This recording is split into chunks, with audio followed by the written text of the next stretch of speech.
like to thank everyone for being here. It's very nice to see you. And I'd like to thank the proposition leader from the Yale team for having introduced the debate so nicely. As you might have been aware by the preface that this gentleman gave here to the debate, that we are very new to this scene.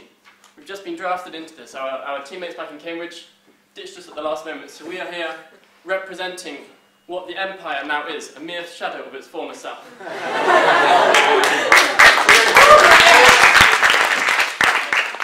Our speeches may be short, but I assure you, like our tea and our biscuits, they will be sweet.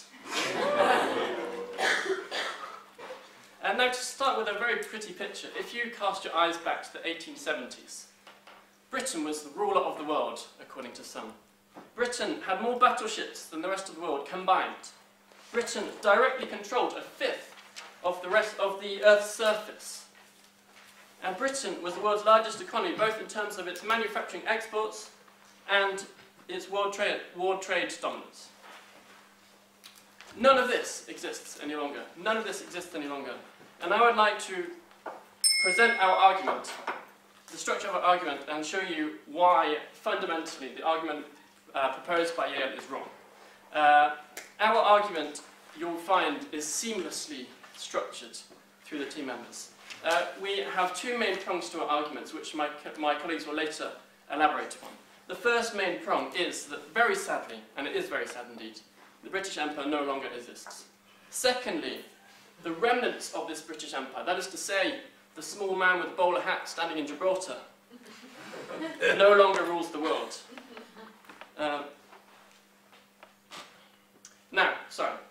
My colleagues will elaborate this very, very neatly by exposing different dimensions of this premise. My first colleague, Alice, will expose the military and political sphere. Then Anne Christel will go into the economics of this debate. And then my friend Tom will go into the soft power aspects of this debate, which is, to borrow a term from our American cousin Joseph Nye. And if I may, I would like to just stress for a moment the importance of this word soft power, which I feel underlies the entirety of the proposition's argument. The argument suggesting that in laying down some foundations of international society through Britain's previous hegemony, Britain maintains a strong influence to the extent that it rules the world. And I, my dear friends, must tell you this is fundamentally mistaken, because soft power in this day and age is still not sufficient. The state needs military and economic backing to propel itself on the world stage. And moreover, setting up a system is not sufficient.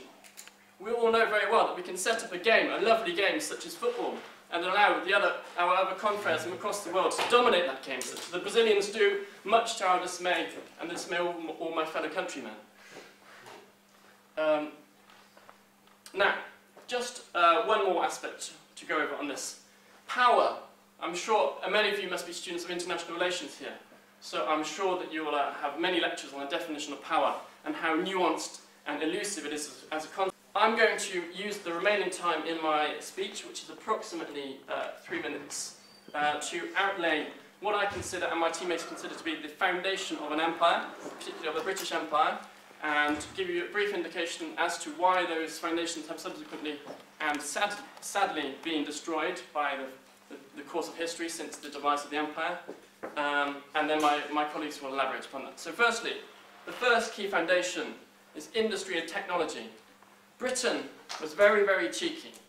Britain was like how we in the UK consider Germans to be on a holiday under the sun. I will explain why. Germans, when they go on holiday, according to our perception, if there are any Germans here, I'm very sorry, according to our perception, the Germans are very devious. They get up very, very early. Sorry, can I just continue this? They get very, very early, and they go up to the beach, and they lay down their deck chair with a lovely knitted towel. Could you just wait 1 moment? It's interrupting the flow of this lovely joke. So if I may, I'll explain why this is an embodiment of Britain's role, because Britain, like the Germans and the beach towels, got there first. We laid down the industrial foundation for the modern world. Ooh. Okay. And the technological foundation for the modern world, and we got ahead. Secondly, and as a consequence of this, we had military and naval supremacy embodied in the Maxim gun and the dreadnought. Now, as you may know, this no longer exists. We no longer have such supremacy. Our military strategy is based on what we now call the Trident, which, for those of you who don't know, is basically a posh fork. If you had the image of a lovely Greek gentleman in a toga attacking the Chinese with a fork, then you'll have the right idea there. The French, however, on that respect, are slightly more advanced than us. Their main attack device is to export gallons and gallons of smelly cheese. Thirdly, territory and resources. This is the key point I'd like to stress to you. Britain is a solitary island with not much land and not much resources, and it depended, and I stress, depended on its territorial resources to fund it, to provide it with nourishment, materials and weapons. It no longer has that. Since the 1980s we've lost Canada, Australia, New Zealand, Hong Kong. We no longer have that. And if I may very briefly cite one Austrian historian, a gentleman called Franz, who was writing in 1966. He said Britain's colonies were only held to the UK, to Great Britain, through the threads of the fleet, that is, its mighty navy. And these threads could all be broken and all be cut. And that, my friends, I'm sorry to say, has happened. And upon that note, I would like to close my speech and let the lovely debate continue. Thank you very much, and we will be seeing you